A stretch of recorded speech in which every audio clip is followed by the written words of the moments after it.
బాగుంది. జై భారత్.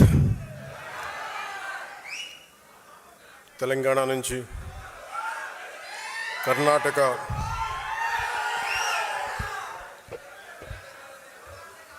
కేరళ, తమిళనాడు,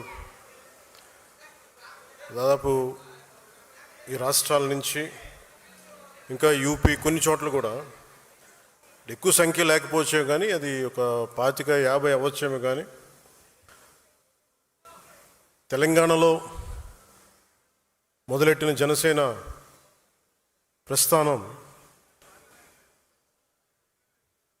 అటు కేరళ, కర్ణాటక, మహారాష్ట్ర,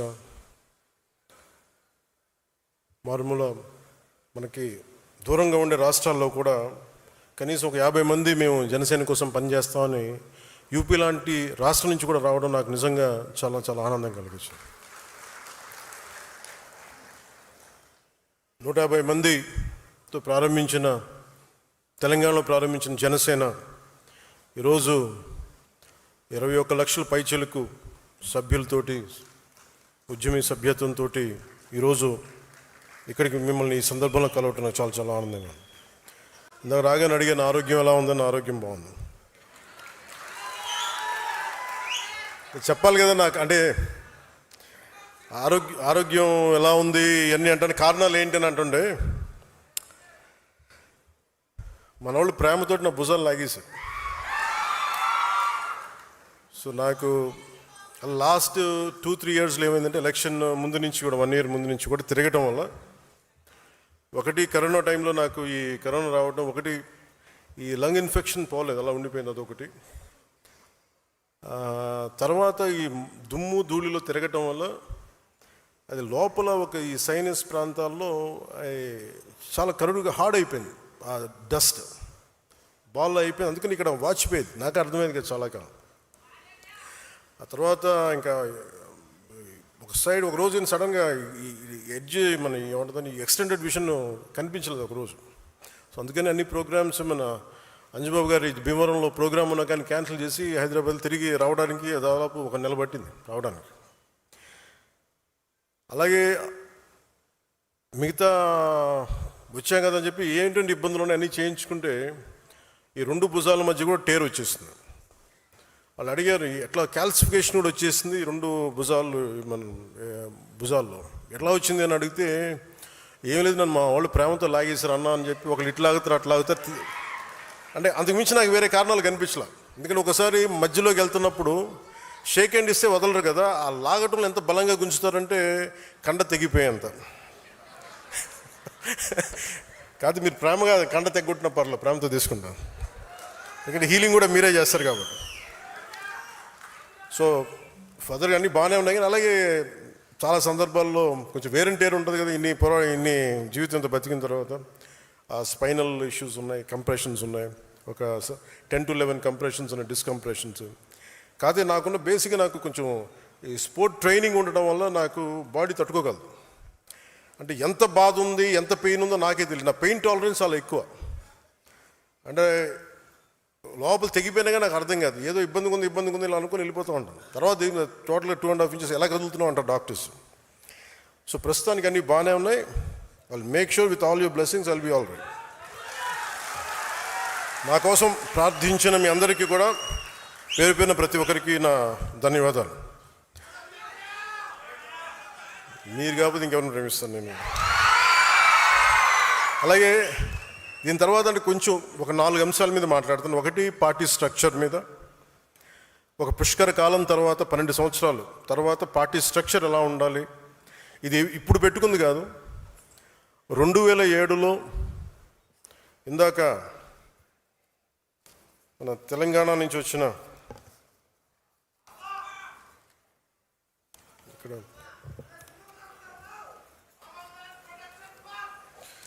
మన భైరబాస సాంబశివుడు మాట్లాడింది 10వ క్లాస్లో చూసి యూత్ వింగ్లో అప్పుడు ఎలా మాట్లాడానో అన్ని స్ఫూర్తి చెంది ఈరోజు మాట్లాడిన సాంబశివుడి మాటల గురించి చెప్తాను. 2008లో అప్పుడే రాజకీయ ప్రస్థానంలో చాలా స్పష్టతతోటి ఎలా నడపాలి యూత్ వింగ్ అని చెప్పి ఒక స్ట్రక్చర్ పెట్టుకున్నాం, ఎలా ముందుకు తీసుకెళ్ళాలి ఆ రోజున. ఆ స్ట్రక్చర్ని ఒక 12 సంవత్సరాల తర్వాత దాన్ని రియలైజ్ చేయగలిగే అవకాశం నాకు వచ్చింది. సో ఇది అన్ని పార్టీలకు ఎంత ఉంటుందో నాకు తెలియదు, కానీ జనసేన, అందుకే నేను 12 సంవత్సరాలు ఎప్పుడు లూజ్గా వదిలేసాను స్ట్రక్చర్. కాంక్రీట్గా ఫిక్స్డ్గా ఎప్పుడు ప్రయత్నం చేయలేదు. ఎందుకంటే ముందు నలగాలి మనుషులు అనుకున్నాను. మన సిద్ధాంతాన్ని నమ్మిన వాళ్ళు మనతో పాటు ప్రయాణం చేద్దాం అనుకుని నమ్మాలి, వీళ్ళ కోసం నేను ఉండాలనుకున్నాను. ఒక 12 సంవత్సరాల తర్వాత అసలు మిమ్మల్ని జీవితకాలం మేము వదలమని చెప్పిన వాళ్ళందరూ పారిపోయారు, వదిలేసి వెళ్ళిపోయారు. ఎవరు నన్ను వదలలేదంటే నా జన సైనికులు, మా వీర మహిళలు వదలలేదు. సో మిమ్మల్ని సెంట్రైజ్ చేసే ఈ స్ట్రక్చర్ ఉంది. ఆ స్ట్రక్చర్ గురించి వివరిస్తాను. మూడోది, మీరు బాధ్యతలు వహించబోతున్నారు కాబట్టి మీకు ఐడియాలజీ 7 సిద్ధాంతాలని కొంచెం భారం అవ్వచ్చు వినడానికి, కొంచెం ఓపికగా ఉంటే భవిష్యత్తులో మీరు దీన్ని ముందుకు తీసుకెళ్ళడానికి అవకాశం ఉంటుంది. దాని మీద ఐడియాలజీ గురించి మాట్లాడతాను. అలాగే వే ఫార్వర్డ్, మిగతా రాష్ట్రాలు ఇంత ప్రేమగా వచ్చారు. కర్ణాటక నుంచి సుష్మా శ్రీనివాసన్ గారు వచ్చారు. మిగతా రాష్ట్రాల్లో మనం ఎంత చేయగలం, ఏ మేరకు మనం మద్దతు తెలపగలం, ఒక పక్క స్టేట్కి మనం జనసేన నుంచి ఇక్కడ కూర్చొని ఏం చేయగలం, దట్ విల్ హ్యావ్ దానికి ఒక దారి వెతుకుతాం. అలాగే వే ఫార్వర్డ్లో ఈ అలయన్స్ ప్రభుత్వం, ఎన్డీఏ అలయన్స్ ప్రభుత్వం, తెలుగుదేశం, భారతీయ జనతా పార్టీ, జనసేన, ఈ అలయన్స్లో ఆంధ్రప్రదేశ్కి సంబంధించి ఈ వే ఫార్వర్డ్ ఎట్లాగా, లోకల్ బాడీస్ ఎలాగా, ఆ అలయన్స్ ఏర్పడటానికి వచ్చిన పరిస్థితులు వివరిస్తూ భవిష్యత్తు ఎలా ఉండాలని చాలా స్పష్టంగా మీకు తెలియజేస్తాను. అలాగే భారతదేశం, మొన్న మోదీ గారు మెసేజ్ చూశారు అందరూ, దాన్ని జనసేన తరపు నుంచి మనం ఎలా ముందుకు తీసుకెళ్ళాలి, ఈ 2 మీకు తెలియజేస్తాను. ఈరోజు ఇన్ని వేల మంది జనసేన సాధకులతోటి సమావేశం కావడానికి ప్రధాన కారణం, జనసేన పార్టీని క్షేత్రస్థాయిలో ఇది నా పార్టీ అన్న భావంతో భుజాన మోస్తుంది మీరే. పార్టీ భావజాలాన్ని ప్రజల్లోకి తీసుకెళ్లి పార్టీ బలోపేతానికి కీలక పాత్ర పోషిస్తున్నది కూడా జనసేన సాధకులు, ఉద్యమీలు. నేను పార్టీ స్థాపించినప్పుడు నా వద్ద కేవలం ఒక భావజాలం, ఎలాంటి ప్రతికూల పరిస్థితులనైనా ఎదుర్కొనే ధైర్యం, ప్రజల జీవితాల్లో, సమాజంలో మార్పు తీసుకురావాలనే ఒక నిబద్ధత మాత్రమే ఉన్నాయి. ఆ సమయంలో నీ వెంట మేము ఉన్నామని నిలబడ్డ 150 మంది సన్నిహితులు కావచ్చు, నా జన సైనికులు కావచ్చు, నా ప్రాణం కావచ్చు, వాళ్ళే నిలబడ్డారు. ఈరోజు జనసేన వెంట ఐడియాలజీ, కరేజ్, కమిట్మెంట్ కలిగిన దాదాపు 20,000 మంది సాధకుల సమూహం నిలబడి ఉంది. దాదాపు 21.5 లక్షల పైగా జన సైనికులు, వీర మహిళల్ని ఉద్యమ సభ్యులుగా చేర్చి ఒక్కడిగా ప్రారంభమైన జనసేనని ఈ రోజున 21.5 lakhsతో బలమైన జన సైన్యంగా తీర్చిదిద్దడంలో మీ పాత్ర చాలా కీలకం. కేవలం ఆంధ్రప్రదేశ్, తెలంగాణనే కాకుండా తమిళనాడు, కర్ణాటక, కేరళ, మహారాష్ట్ర, ఒరిస్సా, ఉత్తరప్రదేశ్ రాష్ట్రాల నుండి కూడా దాదాపు 10,000 మంది పైగా ఉద్యమి సభ్యత్వం తీసుకున్నారు. జనసేన భావజాలం ఒక్క తెలుగు రాష్ట్రాలకి పరిమితం కాదు, మనది జాతీయ సమగ్రత, జాతీయ భావాలున్న పార్టీ. అందుకే ప్రతి ప్రాంతం నుండి మనకి ఆదరణ లభిస్తుంది. ఒక వ్యక్తికి పార్టీ సభ్యత్వం ఇచ్చి అతన్ని పార్టీ భావజాలం వైపు ఆకర్షించాలంటే ముందుగా మీలో బలమైన నాయకత్వపు లక్షణాలు ఉండాలి. మీలో ఆ లక్షణాలు ఉన్నాయి కాబట్టి ఈరోజు జనసేన పార్టీ కేవలం నాయకత్వంపై ఆధారపడకుండా సంస్థాగతమైన బలమైన జన సైనిక సమూహంతో ఎదిగే పార్టీగా అవతరించింది. అందుకే మిమ్మల్ని సాధకని పిలవాలని నిర్ణయించుకున్నాను. ఏదైనా ఒక కార్యాన్ని చిత్తశుద్ధితోటి, అంకిత భావంతో, లక్ష్యంతో సాధించేవారే సాధకులు. జనసేన లక్ష్యాన్ని సాధించే క్షేత్రస్థాయి నాయకత్వం మటుకు ఇక్కడున్న సాధకులదే. నేను ప్రతిసారి ఒకటే మాట నిలబడి చెప్తా ఉంటాను, 1 man's courage makes a majority. ఈరోజు మీరు ఆ మాట నిజం చేసి చూపించారు. తేనెటీగల సమూహం కలిసి ఒక తేనెతిట్టుని నిర్మించినట్టే జనసేన సాధకులు, క్షేత్రస్థాయి నాయకులు కలిపి జనసేన పార్టీ నిర్మాణంలో ఒక కీలక ఘట్టాన్ని పూర్తి చేశారు. మొన్న వైజాగ్లో జరిగిన సేనతో సేనాని సమావేశంలో ఒక జన సైనికుడు మాట్లాడుతూ, మా ఊరికి నేనే పవన్ కళ్యాణ్, ప్రతి సమస్యకి నీ దాకా రానన్నయ్య అని చెప్పినప్పుడు ఇది నేను కోరుకున్న పార్టీ నిర్మాణం అనిపించింది. విజయనగరంలో హుస్సేన్ అని ఒక ముస్లిం యువ జన సైనికుడు కార్పొరేటర్గా పోటీ చేశాడు. ఓడిపోయినా సరే అక్కడ ప్రజా సమస్యల పరిష్కారానికి కార్పొరేటర్ కంటే ఎక్కువగా కృషి చేస్తూ ప్రతి మంగళవారం ఒక సమస్యను అధికారుల దృష్టికి తీసుకెళ్లి పరిష్కరిస్తున్నాడు. అందుకే అతన్ని మంగళవారం హుస్సేన్ అంటారు. హుస్సేన్ లాంటి పోరాట స్ఫూర్తి ఉన్న వ్యక్తికి ఒక ఆయుధం ఇస్తే ఇంకా బలంగా పోరాడతాడు. ఆ ఆయుధమే జనసేన. ఇలాంటి వ్యక్తుల్ని నేను కోరుకుంటా ఉన్నాను. అలాగే తెలంగాణ నుంచి నల్లమల చెంచుపెంటకు చెందిన శివాన్ని 18 ఏళ్ళ యువకుడు కావచ్చు, అరకు పాడేరు ప్రాంతంలో నక్సలైట్ అవుదాం అనుకున్న ఒక బాబురావు కావచ్చు, వీరికి రేపటిపై నమ్మకం కల్పించింది జనసేన. అది పర్టికులర్లీ వల్నరబుల్ ట్రైబ్ గ్రూప్ చెందిన వర్ణానికి చెందిన బాబురావు ఈరోజు నక్సలిజం ఆలోచనలు వదిలి ప్రజాస్వామ్య వ్యవస్థపై నమ్మకం పెట్టుకొని జనసేన తరపున వార్డు మెంబర్గా గెలిచి ఉప సర్పంచ్గా ఎదిగాడు. ఇలా నన్ను కదిలించే సక్సెస్ స్టోరీస్ చాలా ఉన్నాయి. జనసేన అనేది ఒక రోజులో పుట్టింది కాదు, ఒక 25 ఏళ్లుగా నాలో రగులిన ఒక ఆలోచనలకి ప్రతిరూపం. నేను ఏ స్థాయి నాయకుడిని అవ్వాలని ఆస్తి జనసేన పార్టీ పెట్టల, ఒక ముఖ్యమంత్రి అయిపోవచ్చు అన్న ఆలోచనతో పెట్టల. ఒక పార్టీని పెడితే ఎంత సమాజంలో ఎంత మార్పు తీసుకురాగలం. చిక్బళ్ళాపూర్కి చెందిన ఒక ఆడబిడ్డ వచ్చి నాకు అవినీతి పైన పోరాటం చేయాలని, నాకు నువ్వు ఆయుధం అవ్వన్నా, నువ్వు ప్లాట్ఫామ్ ఇవ్వంటే నేను అలాంటి వాళ్ళ కోసం పెట్టాను పాట. కొత్త తరహా నాయకత్వాన్ని ఎలా నిర్మించగలను అన్న తపన జనసేనకి పునాది.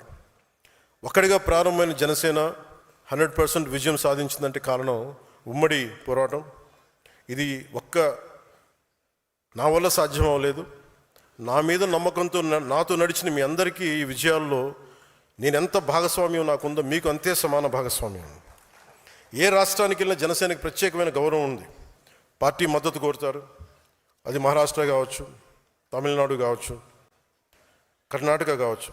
గత ఏడాది మహారాష్ట్ర ఎన్నికలు ప్రచారానికి వెళ్ళినప్పుడు ఎన్డీఏ అభ్యర్థులు మనం వెళ్ళిన చోట దాదాపు 95% స్ట్రైక్ రేట్ సాధించారు. జనసేన మద్దతు ఉపయోగపడిందని చెప్పినప్పుడు అది చాలా చాలా ఆనందాన్ని ఇచ్చింది.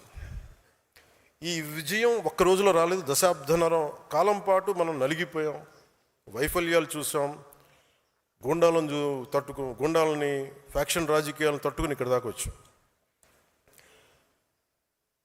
ఈ మధ్యన పక్క రాష్ట్రంలో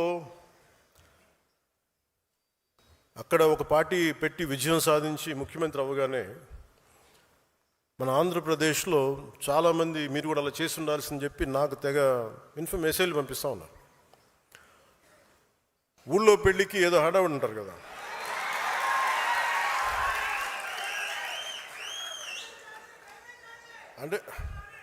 అంటే ఎలా ఉండదంటే మనకి సందులోనో ఒక పెళ్లి జరుగుతూ ఉంటే మన ఊళ్ళో చిన్నపిల్లలు పరిగెడుతూ ఉంటారు అటు ఇటు, వాళ్ళ ఇంట్లో పెళ్ళి అనుకున్నట్టుగా. అరే ఆంధ్రప్రదేశ్ పరిస్థితులు వేరు. సరే వీళ్ళు చెప్పినట్టుగానే మనం కూర్చొని 2019 నిలబడ్డాం. ఎక్కడ పెట్టారు? 2 చోట్ల ఓడించారు కదా. పోనీ ఎవరైనా నిలబడ్డారు ఆ రోజున నాయకులు అంటే అందరూ పారిపోయారు కదా. సో అందుకని కంపారిజన్ పెట్టకండి. నిజంగా నేను పదవే నాకు ప్రధానం అనుకుంటప్పుడు 2008లోనే యూత్ వింగ్ కాదు ఎంపీగానే పోటీ చేశాను. 2014లో నేను ఎన్డీఏతో అలయన్స్లో ఉన్నప్పుడు నేను మల్కాజ్గిరి నుంచి ఎంపీగా పోటీ చేయాల్సి ఉంది. బట్ నేను ఏమనుకున్నానంటే, ఎందుకు చెప్తున్నాను ఇదంటే, నేను ఒక పార్టీని నడపాలి, ఇది సమాజంలో మార్పు పట్టుకు రావాలంటే నాకు తెలియాలి కదా కష్టం. ఒక కమ్యూనిస్ట్ నాయకులను చూస్తే కింద క్షేత్రస్థాయిలోకి వెళ్ళారు, నలిగారు, దెబ్బలు తిన్నారు. ఒక కాంశీరామ్ దెబ్బలు తిన్నాడు, నలిగారు. ఒక పార్టీని నడపడం ఏదో కూర్చోబెట్టి ఎదిగేయటం వచ్చేయటం పదవిలో కూర్చోవడం కాదు. ఎలా నడపగలవు? ఒక సమూహాన్ని నీతో పాటు నడిపించాలని నీకు ఎంత సత్తా ఉండాలి, ఎంత అవగాహన ఉండాలి నీకు. నువ్వు ఆ భావజాలను కట్టుబడి ఉంటావా లేదా అనేది మనకి తెలియాలి. అందుకని ఇవన్నీ నిర్ణయించుకొని ఒక దశాబ్దం నేను నలుగుతానని నిర్ణయించుకున్నాను. అది 2007 నుంచి మొదలుపెట్టిన ప్రయాణం 2014-18 దాకా నడుస్తూనే ఉన్నాను. నలిగాను దశాబ్దం. ఆ తర్వాత 2019 చేశాను. ఎంత గెలుస్తానో తెలియదు, ఓడిపోతానో తెలియదు. బట్ అసలు ఐ వాంటెడ్ ఎక్స్పెరిమెంట్. చూద్దాం ఏం జరుగుద్దు. దెబ్బ తినకుండా ఏది రాదు. అదే 2024కి దాని గురించి మళ్ళీ వివరిస్తాను మీకు. అంటే ఇవన్నీ నేను ఒక పార్టీని నడపడానికి ఎంత బలం ఉండాలి, ఎంత భావజాలం ఉండాలి, ఎన్ని కఠినమైన పరిస్థితులను ఎదుర్కొంటే తప్ప నేను నడపలేను పార్టీని. ఈ రోజున అందరూ నన్ను వదిలేసిన నేను పార్టీని చాలా ధైర్యంగా ముందుకు తీసుకెళ్ళగలను. ఆ ధైర్యం నాకు ఈ సుదీర్ఘ పుష్కరకాలం నాకు ప్రయాణం నాకు ఇచ్చింది. నాకు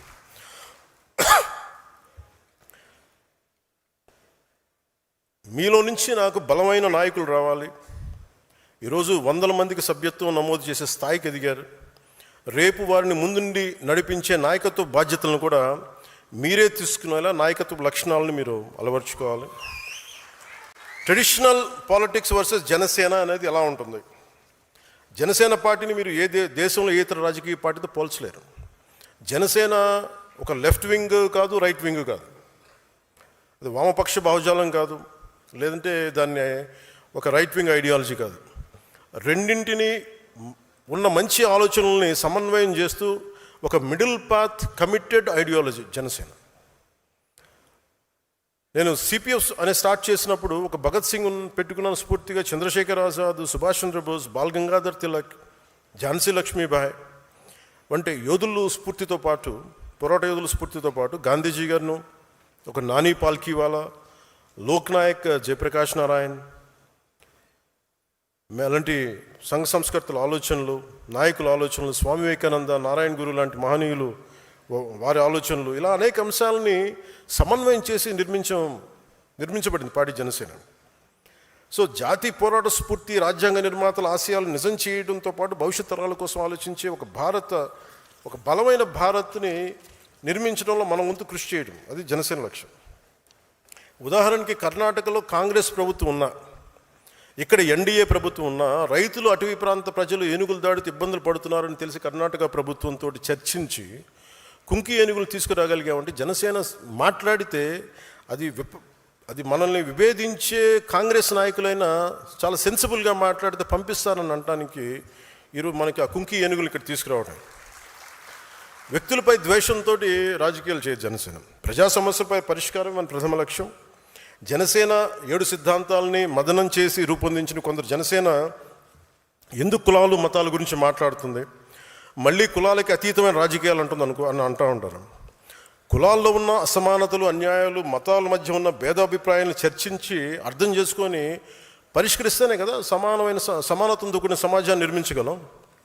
కేవలం ఒక కులాన్ని కావచ్చు, కొన్ని కులాలని కావచ్చు, ఒక మతాన్ని కావచ్చు ఓట్ బ్యాంక్ చూసేవాళ్ళు ఈ విషయంపై దాటేస్తారు.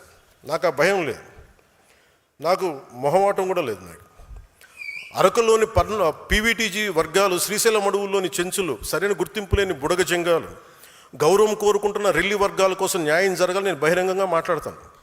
ఆ విషయాన్ని మీరు అర్థం చేసుకోవాలి, అర్థమయ్యేలా మన ప్రజలకు వివరించగలగాలి.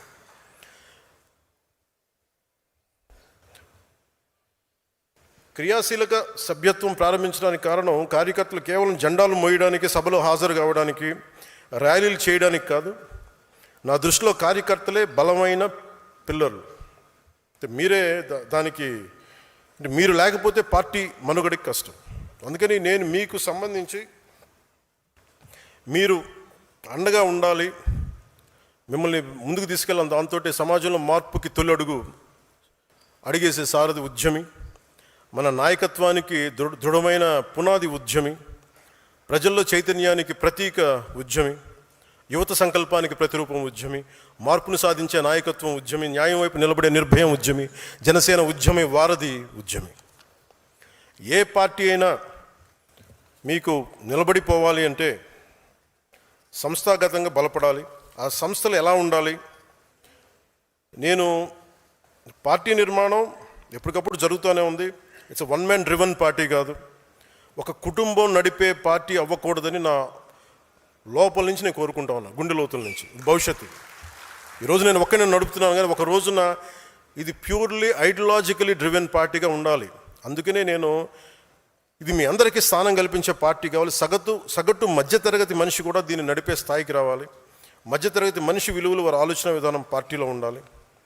నేను ముందు పార్టీ పెట్టినప్పుడు నన్ను అర్థం చేసుకుంది, సిపిఎఫ్ని పెట్టినప్పుడు వామపక్ష భావజాలంతో ఉన్న ఒక హ్యూమన్ రైట్స్ లాయర్ కీర్తిశేషులు భువనగిరి చంద్రశేఖర్ గారు, అలాగే నేనంటే ఎంతో ఇష్టపడి ఒక గద్దర్ గారు, ఒక గుడిలో ఒక పూజారి, ఒక చెంచు యువకుడు, ఒక టిఫిన్ బండి విజయనగరం ఒక టిఫిన్ బండి నడిపే యువకుడు, ఎక్కడో అమెరికాలో కూర్చున్న ఒక ప్రొఫెసర్, ఇలా ఒక్కళ్ళు కాదు అనేక డిఫరెంట్ గ్రూప్స్ నుంచి జనసేన భావజాలానికి ముందుకు వచ్చారు.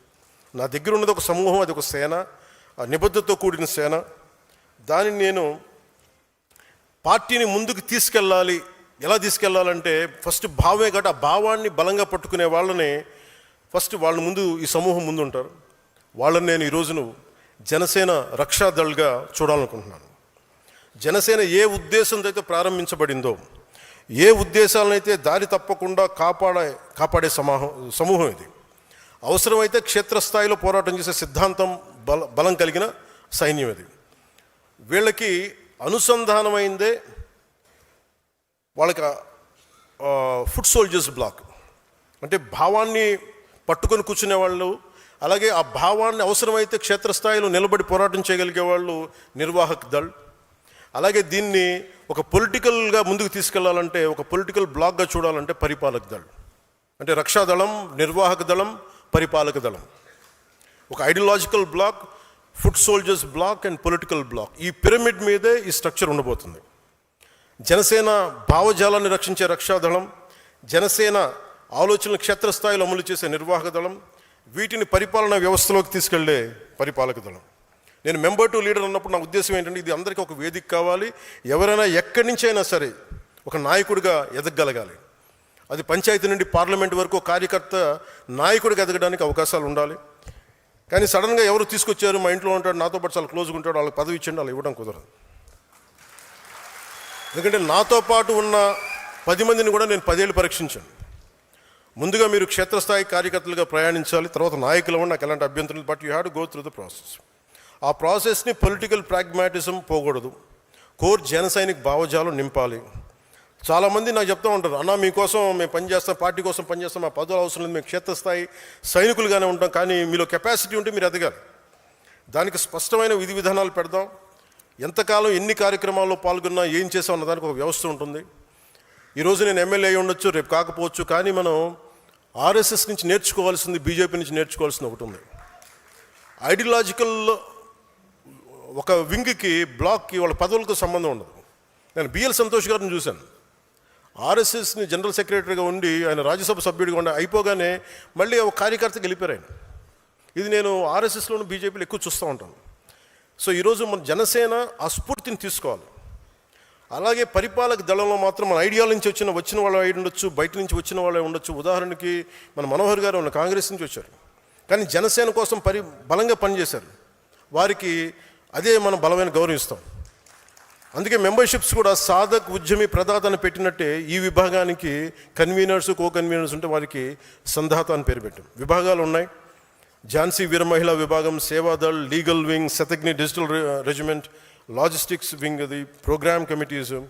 ప్రతి విభాగానికి ఒక ఇన్ఛార్జ్ ఉంటారు. ఆ విభాగానికి మనం పెట్టే పేరు సంధాత. సో ప్రతి విభాగానికి, ప్రతి నియోజకవర్గానికి ఒక ఇన్ఛార్జ్ ఉంటారు.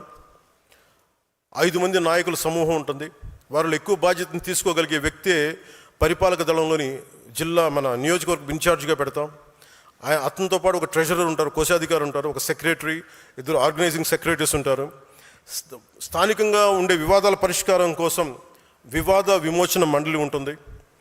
అది ప్రతిసారి ఏదైనా అక్కడ కుట్టుకోగానే అన్న నువ్వు నాకు చెప్తా ఉంటారు, సార్ ఈ సెండ్ ఆఫ్ చాలు, ఇంక ఇప్పుడు దాకా చేసిన చాలు, ఇంకా స్థానికంగా మీరు నా దాకా తీసుకొస్తే మీరే నాయకులు. అందుకని వారి కోసం ఒక వివాద విమోచన మండలి నియోజకవర్గ స్థాయిలో ఉంటుంది.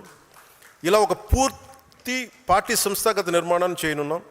మీరు లీడర్స్ అవ్వాలనుకుంటే గుర్తుంచుకోవాల్సింది, అందరూ ఎమ్మెల్యేలు, ఎంపీలు కావడం కాదు, పార్టీలో మీ స్థానం కూడా చాలా ముఖ్యం. నేను మొదటి 30 నియోజకవర్గాల్లో నేనే ప్రారంభిస్తాను. ఈరోజు నేను అనౌన్స్ చేయడానికి లేను, నేనే మొదటి 30 నియోజకవర్గాల్లో. అలాగే డీలిమిటేషన్ వస్తే ఈ రోజున ఆంధ్రప్రదేశ్లో ఎక్కువ నియోజకవర్గాలు అవుతాయి, పార్లమెంట్ నియోజకవర్గాలు పెరుగుతాయి. అన్నింటినీ దృష్టిలో పెట్టుకొని ఈ స్ట్రక్చర్ పెట్టాను. ప్రతి మీటింగ్లో ఇది నిర్ణయించవు, ఎవరినైతే మనకి అక్కడ ఆ నియోజకవర్గానికి ఇన్ఛార్జ్గా పెడతామో ఆ ప్రతి మీటింగ్లో మొదటి విడత నేనే కూర్చుంటాను. 6 నెలల్లో నేను మీతోటి మిమ్మల్ని తీసుకొని సాధకులతో మాట్లాడి, కీలకమైన ఉద్యమ సభ్యులతో మాట్లాడి, మీ ఇన్పుట్స్ తీసుకొని మన అందరితో మాట్లాడి ఇంక చేసిన తర్వాత ఈయన ఇన్ఛార్జ్ అన్నప్పుడు అందరూ ఆయనతో పనిచేయాల్సిందే. ఆయన మన కోసం పనిచేయాల్సిందే. అంతేగాని ఇంక కూర్చోబెట్టి అది బయట వ్యక్తి పార్టీల నుంచి రావచ్చు, మన పార్టీ నుంచి ముందు నుంచి ఎదిగిన వాళ్ళు కావచ్చు, ఏదైనా. అంతేగాని పాయింట్ ఆఫ్ కాంటాక్ట్ మేము ఇవి చేసామంటే ఏదైనా సరే మీరు ఎంత నిలబడ్డారు. చాలామంది పదవులు తీసుకొని మెంబర్షిప్ చేయడం 10 మంది కనీసం వాళ్ళకుందా లేదో మెంబర్షిప్, నాకు డౌట్ వస్తుంది. కొంతమంది చూస్తాం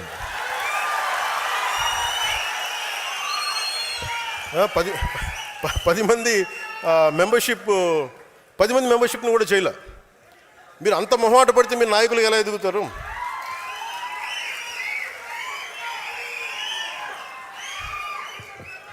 అంటే మీ అరుపులు ఎంత కోపం ఉందో నాకు అర్థమవుతుంది.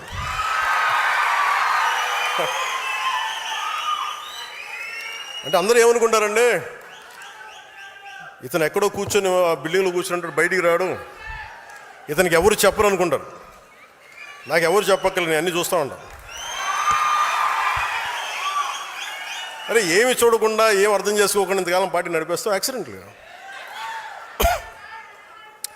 ఏదో పెద్ద మనసుతోటి తల్లి బిడ్డ న్యాయం ఇంకోసారి కానీ అనుకోండి. సో దీంట్లో జనసేన మీరు రేపొద్దున తీసుకున్నప్పుడు జనసేన సిద్ధాంతాల గురించి కొంచెం మీకు చెప్పాలి. అంటే మీరే తిట్లు తింటారు. మీ వాడికి కన్ఫ్యూజన్ ఉంది, ఒకరోజు సనాతన ధర్మం అంటాడు, ఇంకో రోజు ఆ కులం అంటాడు, ఇంకో రోజు ఇదే అంటాడు. అలాగే బిడ్డ మీకోసం అన్నీ చెప్తాను నేను. అంటే జనసేన ఎప్పుడు కులాల గురించి మతాల గురించి మాట్లాడద్ది. అంటే నేనేం చెప్పాను, మనకున్న 7 సిద్ధాంతాల్లో కులాలని కలిపే ఆలోచన విధానం, మతాల ప్రస్తావన లేని రాజకీయం. అసలు ఇలా కుదురుద్దా అంటారు. ఒక ఉన్నతమైన ఆశయం పెట్టుకుంటాం. అంబేద్కర్ గారు చెప్పినట్టుగా కాస్ట్ అనలైజేషన్, కుల నిర్మూలన జరగదు ఈ దేశంలో. అదొక ఆశ అంతే. ఈరోజు మాట్లాడితే ఒక కులం ఇంకో కులపు వాళ్ళని అంతర్గతంగా ఇంటర్ కాస్ట్ మ్యారేజెస్ చేసుకుంటే కుల నిర్మూలన జరగదు. దాశరథి రంగాచారి గారు చిల్లర దేవుళ్ళు తెలంగాణ సమాజం గురించి రాసినప్పుడు అక్కడ నవాబ్స్ అణగారిన వర్గాల్లో మీరు నలిపేస్తున్నారు, వాళ్ళందరూ మేము ముస్లింలో చేర్చుకుంటామంటే ఇస్లాంలో వాళ్ళని తీసుకున్న తర్వాత కూడా కులాలు పోలేదు. వాళ్ళకి మాకు పడదండి, మేము వేరే ముస్లిమ్స్, వాళ్ళు వేరే ముస్లిమ్స్, ఇట్లాగే ఆ కులాలు అక్కడ కూడా వెళ్ళిపోయినాయి. అలాగే ఎథీస్ట్ అని చెప్పుకుంటారు కొంతమంది. నేను దేవుడిని నమ్మనండి, ఆమె ఎథీస్ట్ అండి, but still they don't leave their caste tag. వాళ్ళు కులాలను వదలరు. మతం మారిపోయామంటారు, కులాల ట్యాగ్స్ని వదలరు. అంటే ఇది వాస్తవం కదా. అంటే కులాలని నేనేంటంటే కుండ బద్దలు కొట్టని చెప్తాను. ఇది ఒక వాస్తవం ఉంది, దీన్ని అర్థం చేసుకుందామని. అలాగే నిజంగా కుల నిర్మూలన జరగాలి, దేశం అంతా అన్ని రాజకీయ పార్టీలు ఆలోచించాల్సింది. బీసీ సాంఘిక సంక్షేమ వసతి బాలికల గృహం, ఎస్సీ ఎస్టీ బాలికల గృహం, ఎస్సీ బాలుల గృహం. చిన్నప్పటి నుంచి మీరే కులాలను పెట్టి నేను మాట్లాడితే ఇబ్బంది వచ్చిందా మీ అందరికీ? నిజంగా మీరు మాట్లాడాలంటే ఫస్ట్ ఇవి ఆపేయండి. ఫస్ట్ ఇవన్నీ 10th క్లాస్ బిడ్డ పాస్ అయితే బాగా చదివింది అనుకోవాలి, ఏ కులం సర్టిఫికేట్ రాస్తే మీరు ఎక్కడ తీస్తారు? వ్యవస్థీకృతం అయిపోయింది కాస్ట్. నేను అర్థం చేసుకోగలను. అందుకని కులాలను తీసేయలేము. కోరటి వెంకన్న పల్లె కన్నీరు పెడుతుందంటే అరే మనకి వృత్తులు పోయినాయి అని బాధపడతారు. ఇది మనకి సాలెల మగ్గం బూజు పట్టేసింది, ఇలాగ వృత్తి కులాలన్నీ నాశనం అయిపోయినాయి. ఇవన్నీ మాట్లాడుతుంటే అంటే మనకి వృత్తి ఆధారిత కులాలు, అందుకని కులాలను టక్కటక్కమని తీసేయలేము. మేబీ ఒకరోజు అసలు కుల ప్రస్తావన లేని రాజకీయాలు సమాజం ఉండాలని కోరుకుందాం. కానీ ఈ లోపు మనం ఏం చేయాలి? కులాలని కలిపే ఆలోచన విధానమే ఉండాలి. మాట్లాడితే ఇక్కడ మనకి ముఖ్యంగా ఆంధ్రప్రదేశ్కి సంబంధించి అంటే మతాలు మారినా కులాలు వదలరు, దేవుణ్ణి నమ్మమంటారు కానీ కులాలను వదలరు. ఇందాక చెప్పినట్టుగా caste always have issues, but what is the most pragmatic approach? Interdependence and cooperation is needed for pragmatic policies. భారతదేశంలో ఉండే ప్రతి కులం మరో కులం పైన కొంతమంది మీద ఆధారపడి జీవిస్తుంది. ఎందుకంటే మన సమాజం కుల వృత్తుల ఆధారిత సమాజం. వృత్తుల ఆధారంగా కులాలు ఏర్పడ్డాయి తప్ప ఎవరు ఏ కులంలో పుట్టాలి అన్నది ఎవరు నిర్ణయించలేదు. నేను కూడా కులంలో పుట్టాల్సి వచ్చింది. I was born in a caste which I cannot undo it. But I never confined to a caste because for me humanity is bigger. నేను ఈ కులంలో పుట్టానని కులానికి పరిమితం అవ్వాల. నాకు మానవత గొప్పది, మానవత్వం గొప్పది, దేశం చాలా పెద్దది. కానీ దీన్ని నేను గౌరవించాలంతే. నన్ను ఒక కులానికి పరిమితం చేయాలని ఎన్నిసార్లు ప్రయత్నించాను. నన్ను ఒక ప్రాంతానికి పరిమితం చేయాలని వస్తే మన సాంబశివుడు లాంటి వచ్చి అన్న నువ్వు ఆంధ్రావాడు కాదు, నువ్వు తెలంగాణ, నువ్వు భారతీయుడు అన్న కులానికి పరిమితం చేయాలని చూశారు, ప్రాంతానికి పరిమితం చేయాలని చూశారు. నేను కులంలో పుట్టా, కానీ ఒక కులం కోసం పనిచేయడానికి రాలా, దేశం కోసం పనిచేయడానికి వచ్చాం, సమాజ స్థాపన కోసం వచ్చాం. ఈ మధ్యన వైసీపీ నాయకులు కూడా ఏదో కొంచెం 2-3 సందర్భాల్లో మన వాళ్ళు డేటా పంపిస్తే మీరు కాపులకి ఏం చేశారు ఇవన్నీ మాట్లాడుతుంటే నేను ఒక కాపుల కోసం ఆలోచించడం రాలా. నేను రెల్లి సమాజం గురించి ఆలోచిస్తాను, మాల సమాజం గురించి ఆలోచిస్తాను, మాదిగ సమాజం గురించి ఆలోచిస్తాను, బీసీల సమాజం గురించి ఆలోచిస్తాను, అన్ని ఉన్నత సోకాళ్ళు ఓసీ కాస్టుల గురించి ఆలోచిస్తాను, అందరూ బాగుండాలని ఆలోచిస్తాను. నేను దయచేసి ఒక కులానికి పరిమితం చేయాలనుకున్నా, ఒక ప్రాంతానికి పరిమితం దాన్ని మీరు ఎదురుదాడి చేయండి, మనం అందరి కోసం పనిచేస్తాం. ఈ మధ్యన ప్రేమ ఎక్కువ అయిపోయిన అందరికీ సడన్గా ఏం చేశారని మీరని ఒక్కొక్కరు టీవీల్లో గొంతులు ఏముంటుందని కంటనాల్లో తెగిపోయి అరుస్తున్నారు. ఇలాంటి మహానుభావులందరికీ నేను అడుగుతున్న ఒకటే, మాట్లాడితే మీరు వంగవీటి రంగా గారి పేరు పట్టుకొస్తారా మీరంతా? ఆయన చనిపోతా నాకు ఇబ్బంది ఉంది, నా ప్రాణహాని ఉంది అంటే ఆ రోజు మీరు ఎందుకు తపన పడలా? మీరు ఎవరు చిన్న వయసులో కాదు కదా, మీరు టీన్స్లో లేరు కదా. ఇప్పుడు మీ అందరికీ 60-65 ఏళ్ళు ఉన్నాయి కదా మీ అందరికీ. అంటే ఆ రోజులు మీకు కనీసం ఒక 35 ఏళ్ళు, కనీసం మీకు 25 దాటిని అందరికీ. ఆయన ఇబ్బంది పడుతున్నప్పుడు, నాకు ప్రాణహాని ఉందనుకున్నప్పుడు, ఈరోజు ఆయన కోసం గొంతు చించుకుంటున్న మనుషులందరూ ఏమైపోయారు? ఆ రోజున ఆయన చుట్టూ ఒక దడిగట్లాగిపోయారా, ఒక పద్మవ్యూహంలా ఉండలాగిపోయారా? అప్పుడు వదిలేశారు అందరూ. అంటే చనిపోయిన తర్వాత ఏమో ఇప్పుడు కూర్చొని కథలు చెప్తారు. మీరు మనిషిని బతికినప్పుడు రక్షించుకోలేంది, చనిపోయిన తర్వాత మీరు ఎన్ని కథలు చెప్తే ఎవడు నమ్ముతాడా మిమ్మల్ని? అలాగే నిజంగా నేను ఒక కులం కోసం అంటే మరి నేను 2 చోట్లకి ఓడిపోకూడదు కదా లెక్క ప్రకారం. భీమవరంలో ఓడిపోకూడదు, గాజువాకలో ఓడిపోకూడదు, కులం అంతా వేస్తే అలా ఈరు. That's a point I want to make. అలాగే కన్షీరామ్ గారు వచ్చినప్పుడు తిలక్ తరాజ్ తల్వార్ ఇంకో జ్యోతిషమానం అనేది ఉంటుంది. అంటే బ్రాహ్మణుల్ని, వ్యాపారవేత్తల్ని, వైశ్యుల్ని, క్షత్రియుల్ని దాడి వాళ్ళని కొట్టాలండి, చెప్తూ కొట్టండి. కానీ అది కొంతకాలం పనిచేసింది, అప్పుడున్న పరిస్థితులకు దీనికి పనిచేస్తుంది. కానీ ఇంకొక టర్మ్కి వచ్చేటప్పటికి అది సర్వజన సమాజం అయింది, బహుజన సమాజం అయింది. ఇంత చేసిన మాయావతి గారు కూడా తిరిగి బ్రాహ్మిన్ కమ్యూనిటీ సపోర్ట్ తీసుకుని ఆవిడ గెలిచారు, ముఖ్యమంత్రి అయ్యారు. అంటే దీన్ని బట్టి మనకి ఏం అర్థం అవుతుందంటే సమాజాన్ని కులాల వారీగా విడదీసి ముందుకు తీసుకెళ్ళడం సాధ్యం కాదు. కులాల్ని కలుపుకుంటూ పరస్పర గౌరవాన్ని పెంచుకుంటూ ముందుకు వెళ్తేనే సమాజం అభివృద్ధి చెందుతుంది. అదే జనసేన విధానం, అదే నేను చూపించాను, మీకు నిలబడి చూపించాను. అలాగే మతాల ప్రస్తావన లేని రాజకీయం అంటారు. రేపు మీరు కమిటీస్లోకి వెళ్తారు, బాధ్యతలు తీసుకుంటారు, ప్రజల్లోకి వెళ్తారు. ఆ సమయంలో సమాజంలో ఉన్న సమస్యలను పూర్తిగా అర్థం చేసుకుని ఆ భావజాలాన్ని ముందుకు తీసుకెళ్లాల్సిన బాధ్యత మీకు అర్థం కాకపోతే ఇబ్బంది అవుద్ది. మనం స్పష్టంగా చెప్పాల్సింది ఒకటే, ఎవరు దైవాన్ని వాళ్ళు ఆరాధించండి, మీ దేవుని మీరు ఆరాధించండి. మీరు ఇస్లాం అయితే ఇస్లాంని ఆరాధించండి, మీ ఎవరి ధర్మాన్ని వారు పాటించండి. కానీ మిగతా మతాలకు గౌరవం ఇవ్వండి. ఇఫ్ యు ఆర్ హిందూ, మీరు బాగా మీరు ఆరాధించుకోండి, ఇస్లాం గౌరవం ఇవ్వండి, క్రిస్టియానిటీ గౌరవం ఇవ్వండి, జైనిజం గౌరవం, ఏదానికైనా గౌరవం ఇవ్వండి. కానీ అలా గౌరవించుకున్న మత ఘర్షణకు అవకాశం ఉండదు. అది నిజమైన సెక్యులర్ భావన. అది మతాల ప్రస్తావన లేని సమాజానికి అది పునాది అవుద్ది. అంతేగాని నాకు చిరాకైంది ఏంటంటే అపీస్మెంట్ పాలిటిక్స్. నేను ఒక క్యాప్ పెట్టుకొని నేను ఇలా మాట్లాడితే నాకు ముస్లిం సోదరులు ఓటేస్తాను నేను నమ్మను. నేను బేసి ఎందుకంటే అసలు అత్తిసేద్దాం. అంటే ఈరోజు మనకి షాన్వాజ్ అనే ఒక ఆడబిడ్డ మన ఎక్కడ రాయలసీమ నుంచి ఎక్కడ కర్నూలు నుంచో ఉమాన్లో చిక్కుకుపోతే ఆవిడే హిందూ కాదే, ఆవిడ హింసించింది కూడా అక్కడ లోకల్లో ఉండే ముస్లిం బిజినెస్ మ్యానే. మన అలాంటి లేదు మన సమాజంలో, మనం అలా చూపించాం. అందుకని ఈ అపీజ్మెంట్ పాలిటిక్స్ అనేది జనసేన తీసుకోదు. ఒక తప్పును తప్పుగానే చెప్తుంది. ఒక హిందూ చేయండి, ముస్లిం చేయండి, క్రిస్టియన్ చేయండి, మీరు ఒక తప్పుని మీరు ఖచ్చితంగా ఈ తప్పుని చెప్పకపోతే తప్పు చేసిన వాళ్ళు అవుతారు. అందుకని appeasement politics is a big no for Janasena. నువ్వు నీ పరిమితుల్లో ఉండు, నేను నా పరిమితుల్లో ఉండా. నాకు ఇష్టమైతే నేను ఈ మతాన్ని అర్థం చేసుకుంటాను, స్వీకరిస్తా. కానీ బలవంతంగా మార్చే హక్కు ఎవరికి లేదు. డబ్బులు ఇచ్చి మోసం చేసి బలహీనతలను ఉపయోగించుకొని మత మార్పిడులు సరైనది కాదు. ప్రతి వ్యక్తికి తన ధర్మం గొప్పదే, దాన్ని నేను ఎక్కడ కాదనడం లేదు. ఈ దేశం అన్ని మతాలని గౌరవించే సంస్కృతితో ఎదిగింది. పర్షియన్లు ఈ దేశంకి వచ్చినప్పుడు మీరు ఎలా ఉంటారు, మీరు బయట వాళ్ళు అంటే మేము పాలలో పంచదారలో కలిసిపోతాం. ఎలా ఉంటారంటే ఆయన పాలు తెమ్మని చెప్పి చిన్న పంచదార వేసి ఇలా కలిసిపోతాం, మరింత రుచి ఎక్కువ బాగుంటుంది మాతో ఉంటుంటే. మేము ఎక్కువ కలిసిపోయే వ్యక్తులను తప్ప మేము విడిగా ఉండే వ్యక్తులం కాదని చెప్పారు. ఈ దేశాన్ని మరింత మధురంగా చేస్తామని చెప్పారు. అందుకే ఈ దేశం వారిని ఆదరించింది. శ్రీకృష్ణదేవరాయల కాలంలో అరబ్ వ్యాపారులు గుర్రాలు అమ్మడానికి వచ్చి మాకు ప్రార్థనా స్థలం లేదు అని అడిగితే ఆయన మస్జిదులు నిర్మించి ప్రార్థనలు చేసుకునే అవకాశం కల్పించారు. ఎందుకంటే ఈ దేశ సంస్కృతికి ఇన్సెక్యూరిటీ, అభద్రతా భావం లేదు.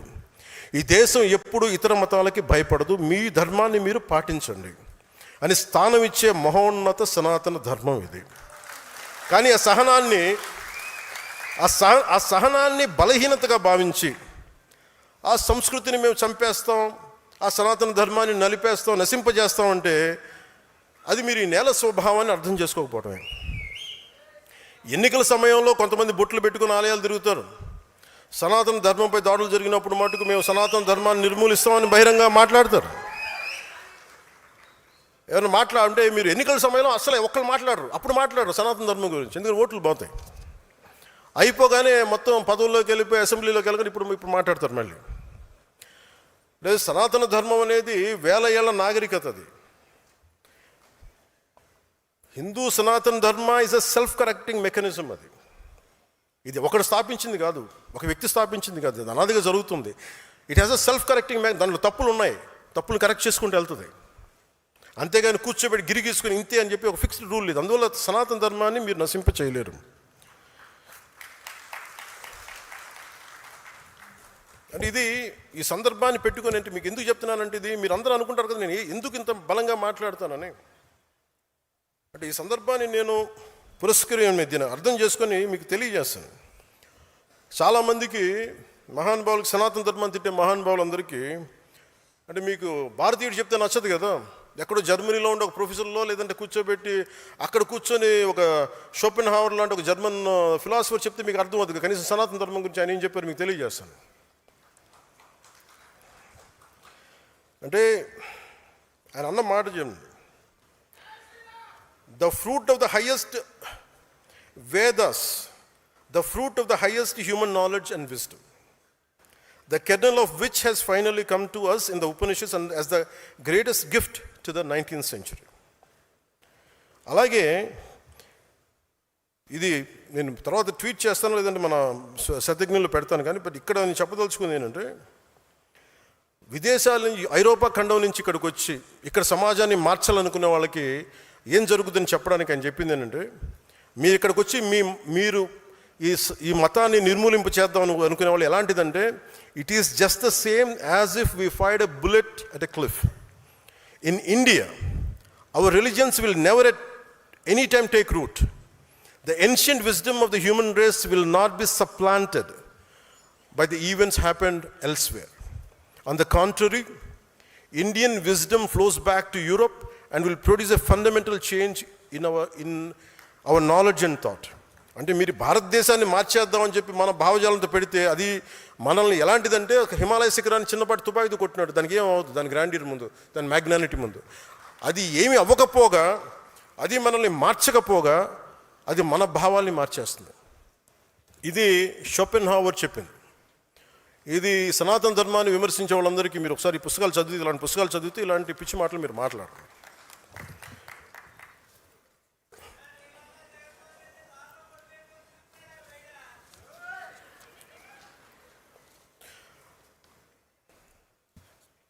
అలాగే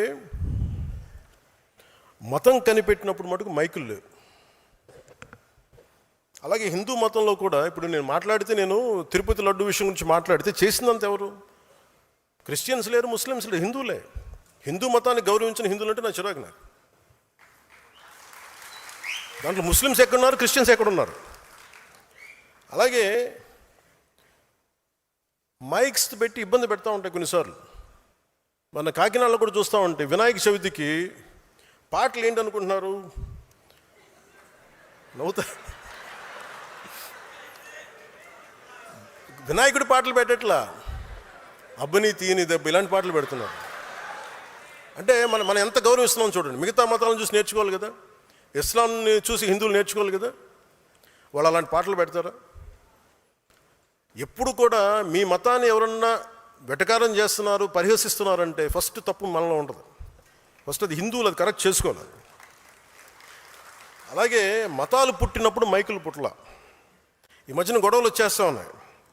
ఇలాంటి అవకాశాలు మీకు మీ మీ మీ బాధ్యతలు మీకు వస్తాయి, భవిష్యత్తులో వచ్చేస్తాయి. మీకు మైకులు పెట్టి పెద్ద పెద్ద సౌండ్ ఉన్నప్పుడు శబ్ద కాలుష్యం ఉంటుంది. ఇలాంటి అంశాలు వచ్చినప్పుడు గొడవలు పెట్టే వాళ్ళతోటి గొడవలు మీరు ప్రజలకు అర్థమయ్యేలా వివరించండి. కొన్నిసార్లు కోపాలు వస్తాయి, కోపతాపాలు ఉంటాయి, భయపడకుండా మాట్లాడండి. నేనైతే అలాగే మాట్లాడతాను. ఎందుకంటే ఈ దేశంలో ఓట్ల కోసం అప్పీస్మెంట్ రాజకీయాలు చెయ్యం, జనసేన చేయదు. We don't do appeasement politics. ఇది జనసేన ఆదేశిక సూత్రంగా మీరందరూ గుర్తుంచుకోవాలి. అలాగే భాష గౌరవించే సాంప్రదాయం, జనసేన ప్రాథమిక సిద్ధాంతాల్లో భాషను గౌరవించే సాంప్రదాయం ఎందుకు పెట్టామంటే భాష మనకి ఎప్పుడు ప్రతిబంధకం కాదు. మహాత్మా గాంధీ గారు ఏ భాష మాట్లాడా మనం ఎప్పుడైనా అడిగామా? ఎందుకంటే ఈ దేశం భాషలతో విడిపోయేది కాదు, భావాలతో కలిసేది. మన భాష కాని వారిని మన దేవుళ్ళు ఆరాధిస్తాం. జీసస్ క్రైస్ట్ అని తెలుగు వ్యక్తి కాదు, మహమ్మద్ ప్రవక్త తెలుగు కాదు. వారి భావజాలాన్ని గౌరవిస్తాం. అరబిక్ మాట్లాడే సంస్కృతి నుంచి వచ్చిన ఆలోచనల్ని ప్రపంచం మొత్తం స్వీకరించింది. ఎందుకంటే భాష కంటే భావం గొప్పది. ఈ దేశంలో జాతీయ నాయకులను కూడా మన భాషతో కొలవలేము. జాతీయ గీతం జనగణమన తెలుగులో లేదు, బెంగాలీలో ఉంది. అందుకే ప్రతి భారతీయుడు గౌరవంగా పాడతాడు. అందుకని ఈ దేశానికి భాష ఎప్పుడు అడ్డంకి కాదు. విభిన్నమైన భాషలు మన దేశాన్ని విడగొట్టలే, మరింత బలంగా ఏకం చేస్తాయి.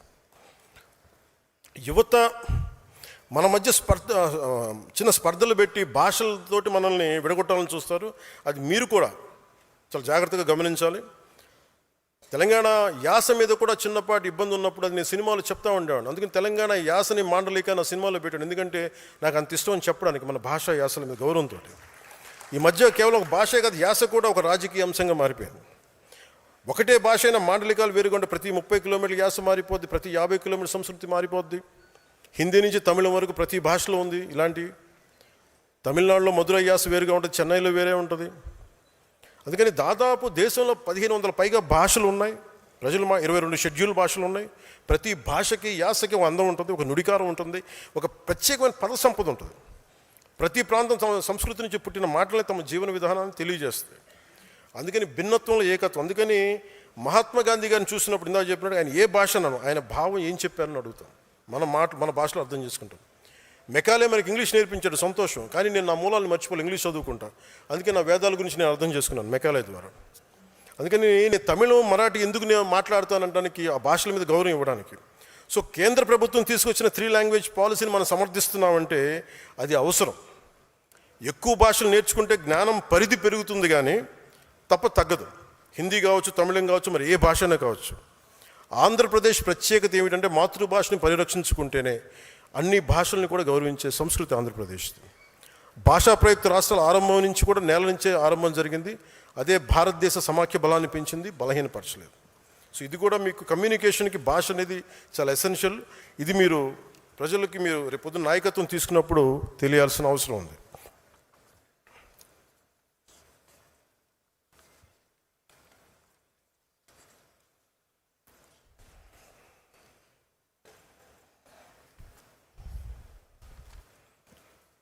మీరు నాయకులుగా మీరు ఎదగాలనుకున్నప్పుడు మీరు ఈ భావాన్ని చాలా ఒక 12 సంవత్సరాల తర్వాత మాట్లాడుతున్నాను ఇంత ఓపెన్గా. చాలామంది మనకి అక్కడున్న పక్క రాష్ట్రాల సమస్యలు దేనికి, మనకి అక్కడెక్కడో విషయం జరిగితే మనం ఎందుకు రియాక్ట్ అవ్వాలి మీ అందరూ. కానీ మీరు జాతీయ స్థాయి సమస్యలు, అంతర్జాతీయ సమస్యలు కూడా మీరు ప్రతి జన సైనికుడు, ప్రతి ఉద్యమి, ప్రతి సాధకు కూడా మీరు మాట్లాడాలి. దానికి కావాల్సిన డైరెక్ట్ మేము ఇస్తాం. అది ఎందుకని చెప్తున్నానంటే, మీరు ఇవన్నీ అర్థం చేసుకున్నప్పుడు పైన ఆలోచించి మీరు ముందుకెళ్తే ఏం జరుగుతుందని. ఉదాహరణకి బంగ్లాదేశ్ ఉంది. ఈరోజు బంగ్లాదేశ్ ఎట్లా ఉంటుంది, భారతదేశం ఇలా ఉన్నప్పుడు ఈ చికెన్ నెక్ అని ఉంటుంది. సడన్గా ఒక చోట భారతదేశంలో ఉండి ఇటువైపు భారతదేశం ఉంటుంది, ఇటువైపు భారతదేశం ఉంటుంది. ఇక్కడ మళ్ళీ చికెన్ నెక్ అని చిన్న పార్ట్ ఉంటుంది, ఆ మధ్యలోదంతా బంగ్లాదేశ్. అది ఎలా జరిగింది అని అనడానికి మీరు అర్థం చేసుకోవాలి, హిస్టరీ అర్థం చేసుకోవాలి మీరు. ఇది జోగేంద్రనాథ్ మండల్ గారు first law minister of Pakistan. ఆయనకి భారతదేశం మీద పడలా, వ్యక్తితో పడలా. అందుకని ఆయన నేను పాకిస్తాన్తో కలిసి వెళ్ళిపోతానని చెప్పి ఆల్ హిందూ డామినేటెడ్ డిస్ట్రిక్ట్స్, మత ప్రాతిపాదికన దేశం విడిపోయినప్పుడు 90% ఉన్న హిందూ పాపులేషన్ జిల్లాలని బంగ్లాదేశ్లో కలిపేశారు. ఆయన నమ్మారు. ఆయనకి వెళ్ళి చూస్తే కొద్దిగా ఒక 2 నెలల తర్వాత సొంత ఊర్లో ఆయన మనుషులను చంపేశారు మత కలహాల వల్ల.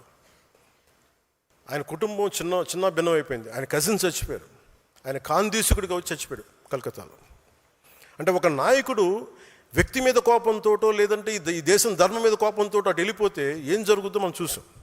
అందుకని మీరు ప్రతి సంఘటన వెనుక నేను మాట్లాడుతున్నప్పుడు దానికి చాలా హిస్టరీ చదివి ఉంటాను, నేను అర్థం చేసుకుని ఉంటాను, మేధావులతో మాట్లాడుంటాను.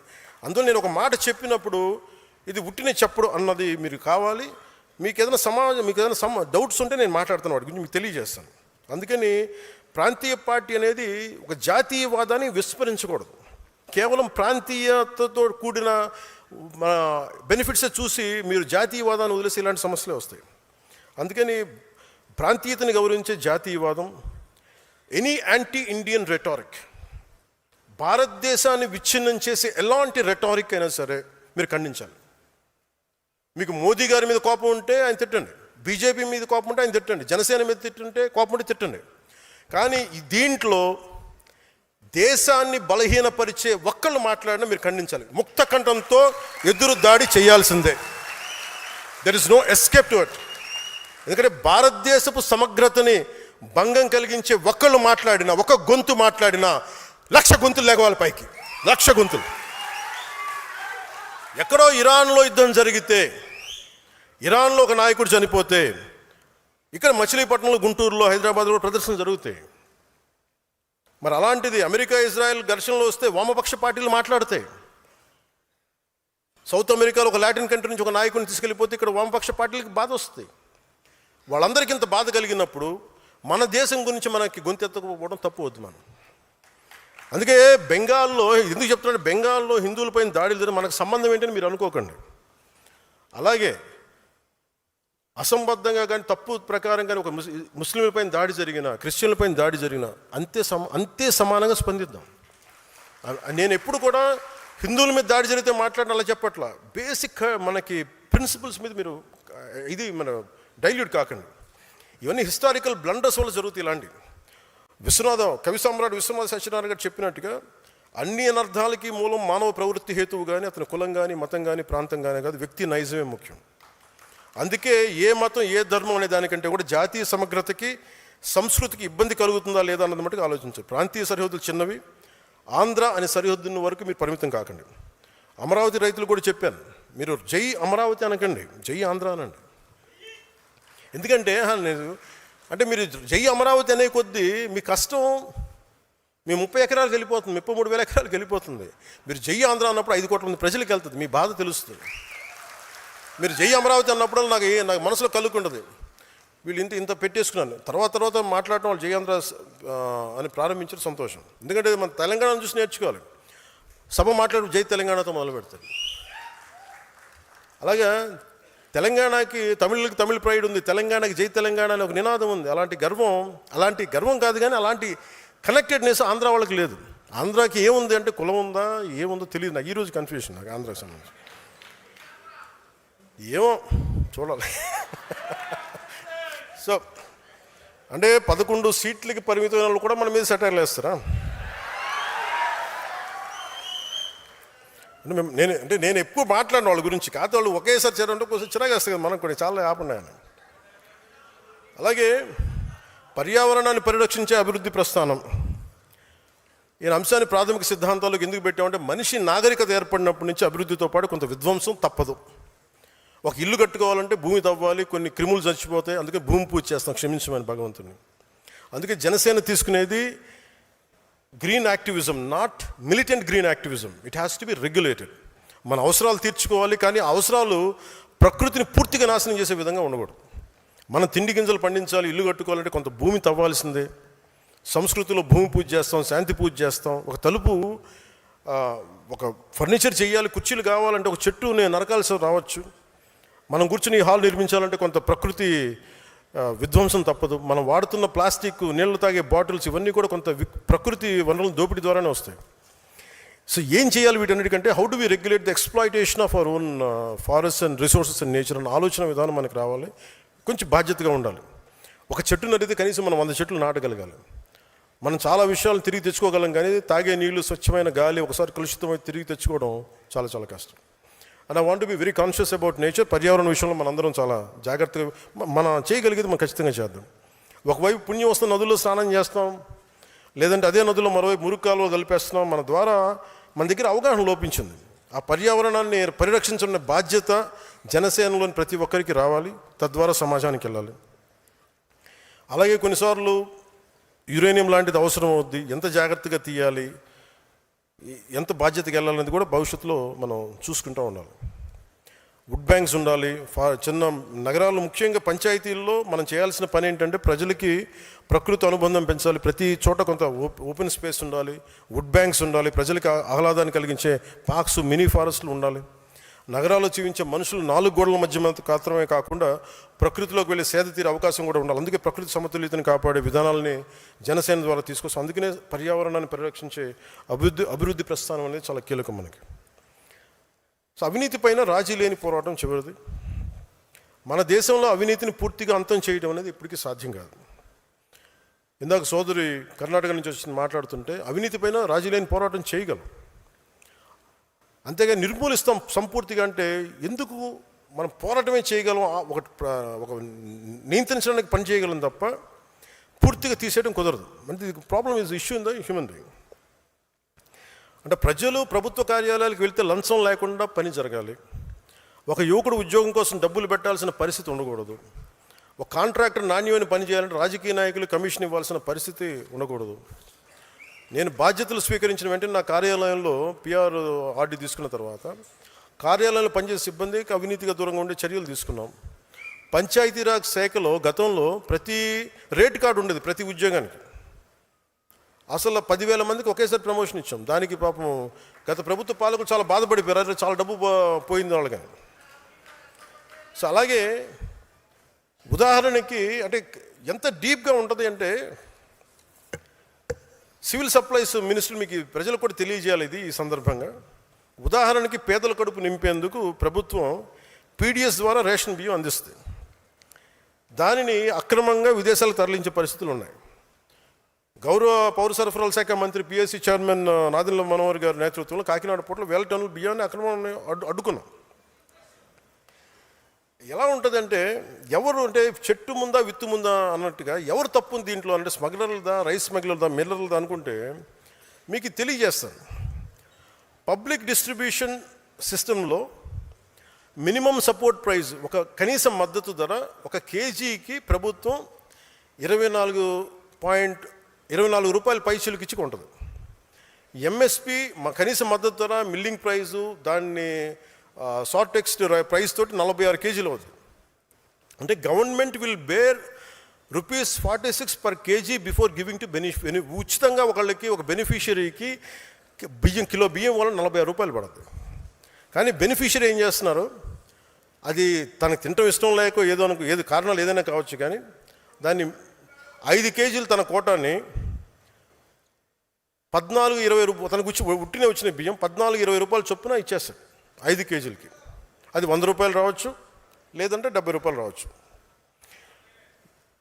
ఎంత అంటావు? ఏమో నీకు బాగా తెలిసి ఉంటావు, నీకు అర్థమవుతుంది కదా. సో బెనిఫిషియరీకి 14 వచ్చింది, స్మాల్ లెవెల్ బ్రోకర్కి, రేషన్ షాప్ డీలర్కి దాని మీద ఇంకో 16 రూపాయలు, 25 రూపాయలతో 2 రూపాయలు, 5 రూపాయలు అదనంగా వేసుకొని అమ్మేస్తాడు. చెప్తున్నా 2,000 రూపాయలు, 5,000 రూపాయలు, నేను అథారిటేటివ్ గవర్నమెంట్ ఇన్ఫర్మేషన్ చెప్తున్నాను. 2,000 రూపాయలు, 5,000 రూపాయలు మెట్రిక్ టన్నుకి వాళ్ళు సంపాదిస్తారు. ఇంకా చెప్పని రాని మీడియం లెవెల్ బ్రోకర్స్ 20 నుంచి 27 రూపాయలు కేజీకి వాళ్ళు చేస్తారు, 10 రూపాయలకి అమ్మిన దాన్ని. అది మెట్రిక్ టన్నుకి 28,000 నుంచి 33,000కి ఇళ్ళు. వీళ్ళు వ్యాన్ ద్వారా చిన్న ట్రక్ ద్వారా సెల్ చేస్తారు. వ్యాన్లో 3 నుంచి 5 మెట్రిక్ టన్నులు ఉంటుంది. ఇప్పుడు మీరు చెప్పిన బిగ్ ట్రేడర్స్ వీళ్ళందరూ కలిసి ఒక లారీకి 25 మెట్రిక్ టన్నులు అనుకుంటే 2.5 నుంచి 3.5 లక్షలు తీసుకుంటారు. 250 మెట్రిక్ టన్నులు దీనికి. ఎండ్ యూజ్ ఎట్లా వెళ్ళిపోతుంటే rice millers, fish feed, poultry industries, mixing with commercial rice, export markets including foreign trade, beverage industries. ఒక్కొక్క షిప్లో ఎలా వెళ్తే 40,000 మెట్రిక్ టన్నులు వెళ్తే బల్క్ స్కామ్ ఇది. ఒక షిప్కి 4 నుంచి 5 కోట్లు స్కామ్ చేస్తారు ఒక షిప్కి. మనం సీజ్ ద షిప్ అంటే 6 వారాలు ఆఫ్ చేయగలిగాం. 5 వారాలు సార్, 5 వారాల ఒక 5 వారాలు ఆఫ్ చేయగలిగాం. ఎందుకంటే మళ్ళీ దాంట్లో నిజంగా ఎక్స్పోర్ట్ చేసే రైస్ కూడా ఉంటుంది. అంటే ఇంత కష్టంగా ఉంది, కానీ రాజీ లేకుండా పోరాటం చేస్తాం. మరి ఇలాంటి దానికి ఏం చేయాలి అంటే ఫండమెంటల్ పాలసీ మార్చాలి.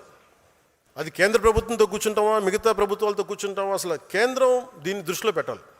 సో అందుకని ర్యాండమ్గా మీరు ఒక నినాదం కింద చేసేయకండి. నేను ఎందుకు చెప్తున్నాను అంటే, ఏ సందర్భంలో చెప్తున్నానంటే, ఇది మేము అవినీతిపైన రాజీ లేని పోరాటం అంటే వీ హ్యావ్ టు పరిష్కారాలు ఎతకగలగాలి.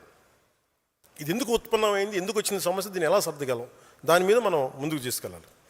అందుకని మీరు ఈ అవినీతిపైన రాజీ లేని పోరాటానికి మీరు నిజంగా ఈ ప్రజలకు సగటు మనిషికి ఇబ్బంది అవుతుంది అనుకున్నప్పుడు, ఒక చిన్నపాటి ఇల్లు కట్టుకోవాలనుకున్న మేము లంచాలు అడుగుతుంటే ఎదురు తిరగాల్సిందే, ఇవ్వమని మొరాయించాల్సిందే. దానికి జన సైనికులు, దానికి సాధకులు కానీ ఉద్యములు కానీ మీరు నిలబడాలి. మీరు అండగానే ఉంటేనే ప్రజల్లో మార్పు వస్తుంది. దానికి మీకు అండగా ఉంటాం మీరు చేస్తే. ఓకే, ఇంక చివరిలో నేను మాట్లాడగలిగేది అలయన్స్ది. జనసేన అలయన్స్ ఎలా స్టార్ట్ అయింది. ముఖ్యంగా మొన్న తమిళనాడు ఎలక్షన్స్ వచ్చి ఆయన ముఖ్యమంత్రిగా నన్ను చంపేస్తారు అందరం. దాని పరిస్థితులు వేరు, మన పరిస్థితులు వేరు.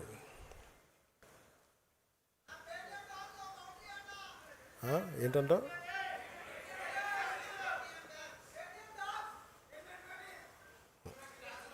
అంటే ఎందుకు చెప్తా అంటే, దాని పరిస్థితులు వేరు, మన పరిస్థితులు వేరు. మనం అలా రాలా. నేను ఒక పార్టీని ప్రజలకి మార్పు తీసుకురావాలన్న దాంట్లో వచ్చాను. నేను గద్దర్ గారిని చూసాను దగ్గరుండి, నక్సలిజంని చూసాం.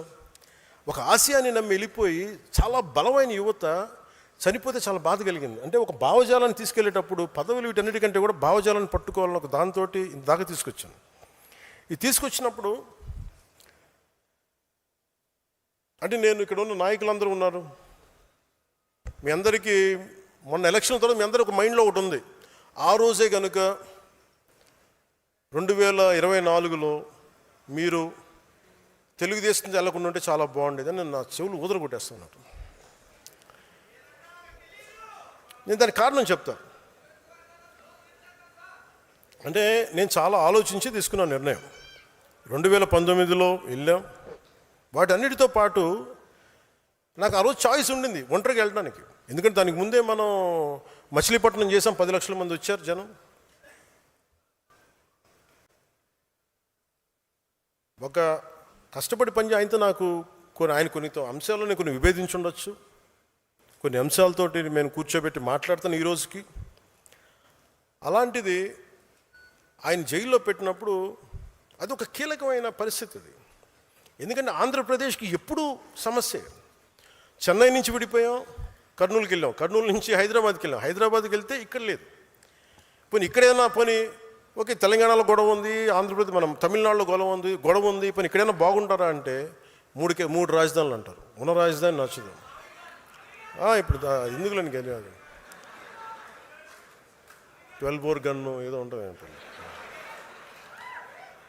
ఇవన్నీ అంటే నేను అనేది ఆంధ్రప్రదేశ్కి ఎప్పుడూ ఒక ఏకత్వం లేదు. అలాంటిది నేనేం చేశాను, నిర్ణయం తీసుకోవాలంటే నేను స్వార్థంగా వెళ్ళిపోయి ఉండొచ్చు. నాకు చాయిస్ ఉండింది ఆ రోజున. ఆయన కలిసినప్పుడు నేను జైలు నుంచి బయటకు వచ్చి ఏం చెప్పుండొచ్చు, ఆయన త్వరగా బయటని ఈ డ్రామా కూడా చేయగలను కదా, నాకు సత్తా ఉంది కదా. ఆ రోజు జైలు నుంచి బయట ఇది కూడా ఊహించుకోండి, ఆయన బయటికి రావాలని నేను కోరుకుంటున్నాను, వారికి మా మద్దతు ఉంటుందని చెప్పి నేను ఇండివిజువల్గా వెళ్ళిపోయి ఉండొచ్చు. కానీ నాకు మనసుకు అలా అనిపించలే. పాప ఆయన జైల్లో చూసాం. అరే ఇన్ని కష్టపడ్డాడు పాపం ఈయన కూర్చోబెట్టి నాకు ఏమనిపించింది, నాకు ఓన్లీ జైల్లో ఆయన కలిసి బయటికి వచ్చే దారే ఉంది. ఇది గోల్డెన్ అవర్. ఇది ఆంధ్రప్రదేశ్ ఇంటెన్సివ్ కేర్లో ఉంది. ఆ రోజు తీసుకునే నిర్ణయమే కీలకం. అప్పటికి మేము ఈ కరోనా వల్ల దీనివల్ల బీజేపీ మేము ఖచ్చితంగా ముందుకు తీసుకెళ్ళలేకపోతున్నాం. ఒక రోడ్ మ్యాప్ లేదు. ముందు నుంచి అడుగుతా ఉన్నాం, రోడ్ మ్యాప్ లేదు. నాకేమనిపించింది, ఇంకొకసారి కనుక వైసీపీ ప్రభుత్వం వస్తే ఈసారి ఎవరిని బతికినివ్వరు, ఇంట్లో ఆడపిల్లలను లాగేస్తారు వీళ్ళు అని అప్పటికి చూశాను పరిస్థితులు. మాజీ ముఖ్యమంత్రి భార్యనే వీళ్ళు ఇలా తిడుతున్నప్పుడు, సతీమణి ఇలా తిడుతున్నప్పుడు, నా ఇంటి మీద ఇలా మాట్లాడుతున్నప్పుడు, పదవులు వీటన్నిటికంటే కూడా రాష్ట్ర సుస్థిరత, 5 కోట్ల మంది ప్రజల సుస్థిరతకి నేను ఓటేశాను. ఆ నిర్ణయం తీసుకున్నప్పుడు చాలామంది తెలుగుదేశం నాయకులు దాన్ని, ఆయన జైల్లో ఉన్నప్పుడు కూడా నా దగ్గరికి వచ్చారు చాలామంది. అన్న మాకు మా నాయకుడికి చెప్పన్నా, ప్రధానమంత్రి గారు చెప్పన్నా, అందరం కృషి చేసాం, తెలుగుదేశం పార్టీ నాయకులు కృషి చేసాం, అందరం కృషి చేసాం, బయటకు వచ్చాం, కనీవిని ఎరుగని మెజారిటీలతో ప్రభుత్వం వచ్చింది. అలయన్స్లో ఇబ్బందులు లేవా అంటే కొన్ని ఉన్నాయి. కాదు, అది మెజారిటీ పెద్ద సమస్యలు కాదు కానీ ఉన్నాయి, నేను అర్థం చేసుకోగలను. అదంతే కానీ అది మీరు నాకు తెలియదు అని మటుకు అనుకోకండి, నాకు తెలుసు. కొన్ని చోట్ల కొంతమంది ఏం మాట్లాడతారంటే, మాకు మెజారిటీగా మిగతా కొన్ని నియోజకవర్గాల్లో ఉంది, మెజారిటీ నియోజకవర్గాల్లో లేదు. బాగున్నాయి. కానీ ఒక నిమిషం కూర్చోండి, ఒక నిమిషం కూర్చోండి. నేను చెప్పింది వినండి, మీరు చెప్పిన తర్వాత అంటే నాకేమనిపించిందంటే,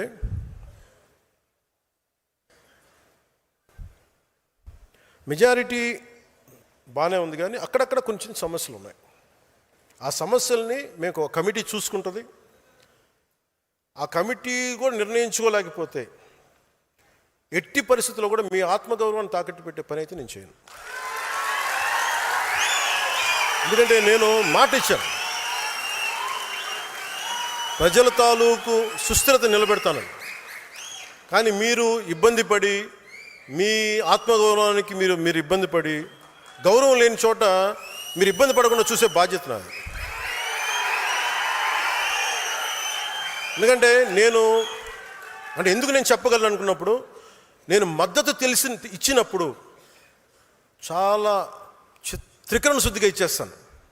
ఐ ఎక్స్పెక్ట్ ద సేమ్. ఎందుకంటే నేను నమ్మినప్పుడు నేను అంత గుండె కవాటాలు తెరిచేస్తాను, నేను నిలబడతాను. మీరు కూడా అలాగే ఉంటారు. కానీ మీరు ఇబ్బంది పడుతున్నప్పుడు ఆ బాధ నాకు తెలియదు అనుకోకండి, తెలుసు. కానీ నేనేంటంటే దాన్ని ఎంత సరిదిద్దుతాం, నిలబడుతుంది. అందుకని ఇవన్నీ నాకు తెలియదు, మమ్మల్ని ఇబ్బంది పెడుతున్నారు, ఇవన్నీ ఉన్నప్పుడు కొన్ని చోట్ల కొంతమంది నాయకులు, it will be corrected, it will be addressed. మీకు ఈ మాట ఇస్తున్నాను నేను.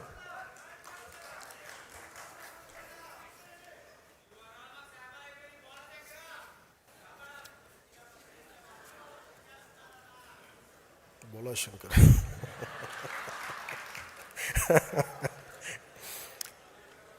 నేను బోలాశంకర్ని ఇచ్చేస్తే మీరు ఊరుకుంటారా?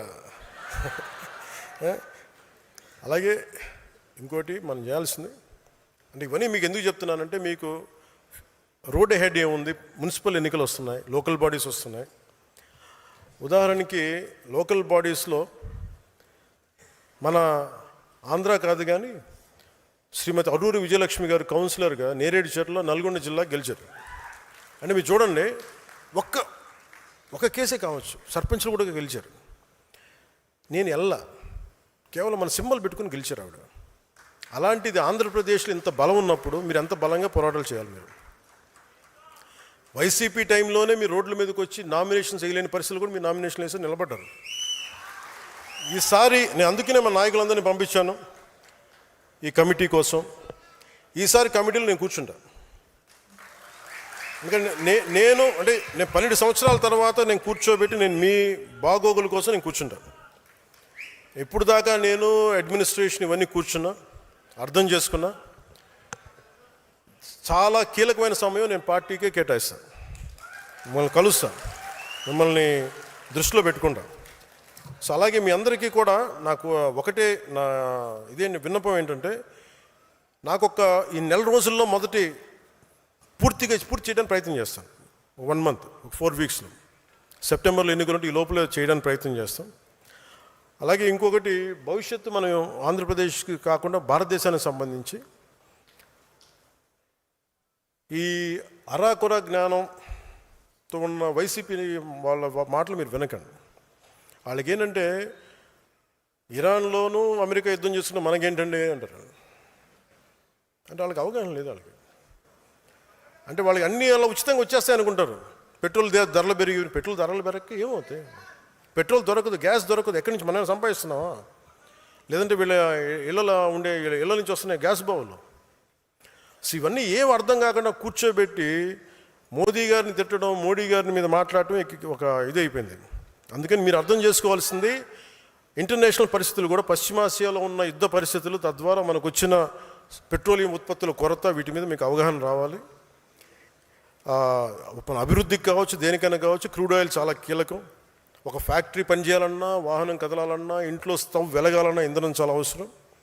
ఈ ఇరాన్, ఇరాక్, అమెరికా, ఇజ్రాయెల్ మధ్య నెలకొన్న యుద్ధ వాతావరణం, హర్మూజ్ జలసంధి వంటి కీలక మార్గాలు కేవలం 2 నెలలు మూసివేస్తే ప్రపంచం ఎలాంటి సంక్షోభాన్ని మనం చూస్తూ ఉన్నాం. ఇప్పటికి డీజిల్ ధరలు పెరిగిపోతూ ఉన్నాయి. అందుకే గౌరవ ప్రధానమంత్రి గారు దూరదృష్టితోటి సమర్థమైన విధానాల వల్ల ఇప్పటి వరకు భారత్ పెద్దగా ఇబ్బందులు ఎదుర్కోలేదు. కాదు, ఆయన నిన్న ఈ మధ్యన చెప్తున్నది ఏంటంటే, యుద్ధ పరిస్థితులు మరిన్ని రోజులు కొనసాగితే మనం కూడా ప్రభావితమైన అవకాశం ముందు చూపుతే ఇంధన వినియోగాన్ని తగ్గించాలని దేశ ప్రజలకైనా సూచించారు. సో మనం కూడా, మీరు 10 సార్లు వెళ్ళాల్సింది తగ్గించుకోండి, కనీసం 2 సార్లు తగ్గించండి. కుదిరినప్పుడల్లా ఫ్రెండ్స్ మీటింగ్స్ ఉంటే మీరు ఫోన్స్ ద్వారా మీటింగ్ లేదని ఉంటే, అంటే సాధ్యమైనంత మేరకు ఇంధన పొదుపు చాలా చాలా అవసరం. అలాగే జనసేన పార్టీ తరపున రాష్ట్ర ప్రజలందరికీ కూడా విజ్ఞప్తి చేస్తూ ఉన్నాను, దేశ ప్రయోజనాలను దృష్టిలో పెట్టుకొని కొంతకాలం పాటు పెట్రోల్ వినియోగాన్ని తగ్గించాలి. అనవసర ప్రయాణాలని వీలైనంత వరకు నివారించడానికి ప్రయత్నం చేయాలి. అలాగే విదేశ మారక ద్రవ్య నిల్వలను పరిరక్షించుకోవాల్సిన అవసరం కూడా ఉన్నదా. కొద్ది రోజుల పాటు బంగారం కొనుగోళ్లను కొంత వాయిదా వేసుకుంటే దేశ ఆర్థిక వ్యవస్థ మీద భారం తగ్గించే ప్రయత్నంలో మనం కూడా భాగస్వాములు అవ్వాలని మనస్ఫూర్తిగా కోరుకుంటా ఉన్నాం. అండ్ ఎందుకంటే మనం హైయెస్ట్ ఇంపోర్టర్స్ ప్రపంచంలో గోల్డ్. దాదాపు మనకు 600 బిలియన్లు ఉంటే మనకి దాంట్లో 2 వంతులు ఓన్లీ వీటికి వెళ్ళిపోద్ది, పెట్రోల్కి, డీజిల్కి. దాంట్లో మళ్ళీ ఒక 60 బిలియన్స్ ఎంతో మనం గోల్డ్గా చేస్తాం అనుకోండి. ఎగ్జాక్ట్ ఫిగర్ గుర్తులేదు కానీ, బట్ దాదాపు అంత చేస్తాం. సో దీనివల్ల ఏమైపోతుందంటే, మనకి విదేశీ నిల్వలు లేకపోతే మటుకు మనం రూపాయికి విలువ తగ్గిపోయి ధరలు పెరిగిపోతాయి. అందుకని ప్రధానమంత్రి గారు చెప్పిన ఈ సూచనల్ని మన సాధ్యమైనంత మేరకు మీరందరూ కూడా ప్రజల దృష్టికి తీసుకెళ్ళి కొంత ఇంధనాన్ని కొంచెం పొదుపు చేసే విధంగా జీవన విధానం ఉండాలి మనస్ఫూర్తిగా మీరు కోరుకుంటూ, మీకోసం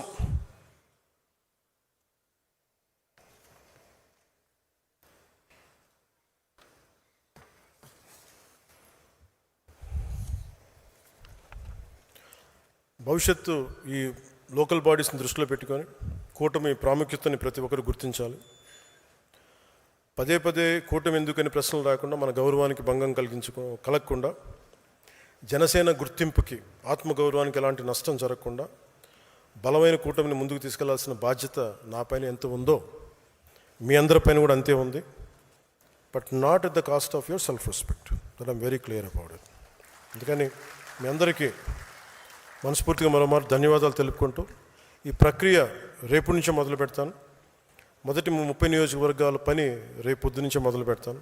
కమిటీలు అందరితో కూర్చొని మాట్లాడతాను. మీ అందరి అభిప్రాయాలు తీసుకుంటాను తెలియజేసుకుంటూ, మొన్న ఉద్యమి కార్యక్రమం ప్రారంభించినప్పుడు మనోహర్ గారు చెప్పిన భోజనాల గురించి మాట్లాడితే, నేను ఎవరన్నా సరే నాకు భోజనం ఇంటికి వస్తే నేను చాలా ఎక్కువ పెడతాను భోజనం. వాళ్ళు 5 తినాలంటే 10 పెడతాను, 10 తినాలంటే 25 పెడతాను. అలాంటిది మీకు కూడా నేను చెప్పాను. నేను లాస్ట్ టైం ఉద్యమి ప్రారంభం నమోదు కార్యక్రమంలో సరిగ్గా భోజనం పెట్టలేకపోయాను. చాలా కోపం వచ్చింది, చాలా బాధ కలిగింది.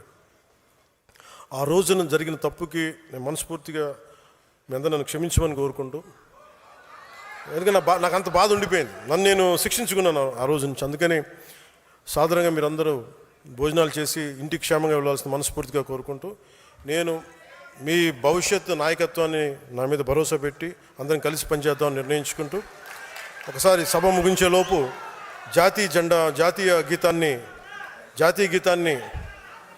జాతీయ గీతాన్ని ఆలపించి ముందుకెళ్దాం.